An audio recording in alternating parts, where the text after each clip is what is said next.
Making Pixar-style shorts consistently without a huge team sounds like a fantasy, but I found a way to actually build that pipeline fast. I dug into everything: brainstorming, design, animation, sound, and finally, scaling the whole thing across social platforms. This walkthrough is my exact workflow designed, so you can copy it, tweak it, and use Vizard to make the entire production less painful. It all begins not with the final animation, but with a solid, sticky idea. I usually start by riffing with a large language model to spitball story concepts until one idea really locks in. Once the core concept lands, the next huge step is locking in your character references and the overall scene aesthetics. Pro tip: treat your prompts like a script you'd hand to a production designer, not just a one-off casual ask. I set up a dedicated project file with all my character bios, specific outfits, personality quirks, and environment notes for consistency.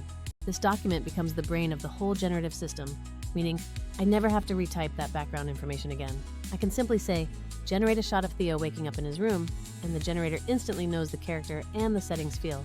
Honestly, pre-building that context saved me hours of tedious, repetitive prompting across multiple scenes. For the actual visuals, I blend the output from several specialized generative tools together. The initial image generation from the LLM was great for quick concept references and establishing the overall look. But for iterating on wide cinematic frames and nailing specific character poses, I leaned heavily on a dedicated video model. In that video tool, I maintain a reference library, tagging characters, tagging locations, and saving preferred visual styles. Wanting a Theo walking through the woods, wide cinematic Pixar style? You just drop the tags and apply that saved style. It's surprisingly consistent across many generations if you keep your organizational structure tight and consistent. You can even request alternate angles, different close-ups, or side profiles while referencing that same base character tag. However, not every tool is perfect for every single scene in your narrative. I hit walls where the video models just couldn't nail complex interactions like a bear licking a character's face realistically. For those tricky, nuanced motion sequences, I actually leaned back on a more controllable tool for better animation sequences. Sometimes the pure generative models hallucinate extra limbs, messed up mouths, or just bizarre motion that ruins the take. That's when I fall back to that trusty old-school motion graphics software for total, pixel-perfect control. Export your character as separate PNG layers, then manually animate position, rotation, and add motion blur for those crucial beats. It's definitely slower than hitting a one-click button, but that scene works 100% perfectly after that manual fix. Now, let's talk about camera movement. I used a specific director model a lot for cinematic choreography. It's surprisingly adept at adding those smooth, professional, dolly-like moves and sweeping pans without manual keyframing, but you always have to watch the outputs because sometimes these tools overdo the facial motion or unnecessary lip movements. Speaking of lips, lip sync is one of those recurring, frustrating creative headaches you always seem to run into. I kept getting clips where the character was supposed to be silent, but the model insisted on animating mouths anyway. After wasting renders, the real workaround was using a specific model's performance capture feature for silent dialogue. You upload a silent performance, just your head and expressions, and the tool regenerates the clip to perfectly match that physical performance. That one trick fixed a huge percentage of my silent dialogue problems instantly and was a massive relief. If you do want dialogue, that same tool is how I map my own recorded performance to the animated character first. Then, I swap out the temporary voice with the final, character-specific synthetic voice later in the process. For the actual voices, I relied heavily on the popular text-to-speech platform with a specific customization twist. The catch is that pure text-to-speech often sounds flat or robotic when you need genuine, layered emotion in the lines. My secret approach was to record myself performing the lines first to capture the natural inflections and energy. Then, I run that recording through the voice changer feature to make it sound exactly like my character, Theo. That technique injects the human timing and natural performance that pure TTS simply lacks, making the dialogue feel real. The final sync, of course, happens in the main video editing software you prefer, whether it's Premiere or DaVinci.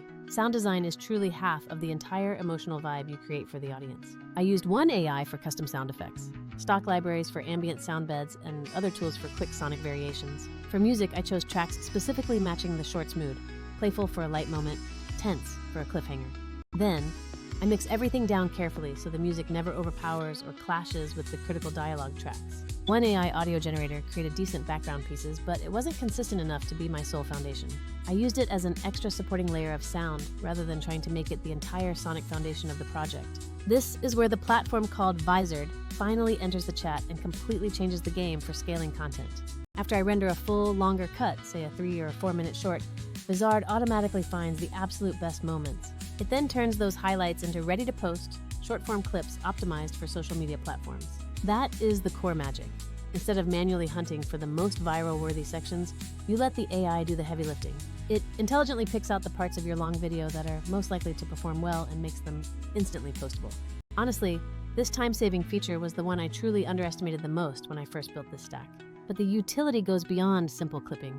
The integrated scheduling feature is pure productivity gold. You set your desired posting frequency daily, 3 times a week, and Vizard auto-schedules everything without you having to babysit the calendar. This means you can pump out a high volume of consistent shorts across every platform without drowning in administrative tasks.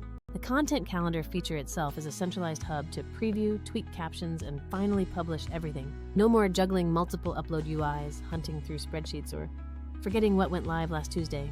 If you are truly serious about channel growth, maintaining a predictable posting cadence matters far more than one single perfect post. Let's do a quick comparison because you will hear people rave about Runway, Kling, or 11 Labs as if one tool is the ultimate solution. They are all fantastic, but every single one of them comes with specific, frustrating limitations you must plan for.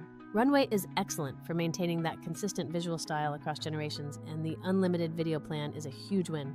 However, as we saw, it still sometimes struggles to render those complex, multi-object interactions correctly. Kling handles more nuanced character animation better in certain spots, but it's certainly not a one-stop shop for scheduling or editing. 11 Labs excels at voice modification, but pure text-to-speech lacks that core human life unless you feed it performed audio first. Vizard does not replace any of those tools. Its power comes from perfectly complementing their strengths when used correctly. The strategy is this: use Gen-4 and Kling for creating the shots, 11 Labs for the modified voice track, and After Effects for the absolute trickiest fixes. Then, you hand the final, clean, long master video over to Vizard to handle the repurposing, scheduling, and final distribution automatically. Here is the actual refined workflow I use every single week to maintain my output schedule. 1. Brainstorm and lock the story concept completely inside the LLM project file for perfect recall. 2. Generate initial visual references and lock down the overall stylistic look using saved presets. 3. Iterate on frames and motion in Runway and Kling to get the best possible base animation for every shot. 4. Fix any nightmare shots, like that complex handshake or the weird limb bend, manually in the compositing software. 5. Record your own performance and pass it through the voice changer for the character's final emotional dialogue. 6. Mix all the custom SFX and your chosen music tracks, ensuring the levels are perfectly balanced for clarity. 7. Export the single, clean, final master video file, the source for all your future shorts. 8. Upload that long master to the platform and let the AI auto-extract the proven viral moments for you. 9. Tweak the generated captions, select the best thumbnail image, and cue everything using the built-in scheduler. 10. Use the content calendar for that bird's eye view to see exactly what is going out and when across all your channels. This entire workflow lets me focus my energy on story quality and character performance, not the daily grind of reposting. Here are a couple of practical tips to keep your specific character designs from drifting apart across iterations. Always keep that single master reference file, the character bios and scene notes, in one accessible place. Save your successful style prompts and aspect ratios as presets in your image and video generation tools immediately. If the AI consistently fails on a sequence that is mission critical to the story, don't waste renders. Just fix it traditionally. And finally, use the repurposing tool early and often. Feed it raw, long-form content regularly so the AI can learn what resonates. The key isn't finding one magical AI. The key is intelligent orchestration, using each tool for its specific superpower. Let the generative models make the art. Let the specific tools fix the tough spots, and let the platform handle the repetitive distribution. That combo is absolutely the fastest route for anyone trying to scale shorts without becoming a full-time social media manager. If you have a specific scene you're stuck on, weird lip sync, or a movement failure, drop your exact questions in the comments below. I will walk through the exact prompts, tag structures, and edit settings that finally got me past that hurdle. I also linked a short film I made using this entire pipeline in the description for you to check out. Seeing the final output really helps you connect the dots on how all those different pieces actually sit together in the final product. All right, your task now is to go out there and create something genuinely fun and interesting. Start small with one project, get that crucial reference file set up perfectly, and then think about scaling it with the distribution tool. Remember, consistency in your posting schedule will always win the long game more than achieving singular, unattainable perfection on one post. Use the LLM to plan the story, use Runway for your main visuals, use Kling for tricky movement, and always use Vizard for distribution. Mastering this orchestration is the true cheat code to building an audience in this new creator landscape. Go build your cinematic universe without the burnout. The tools are ready for you.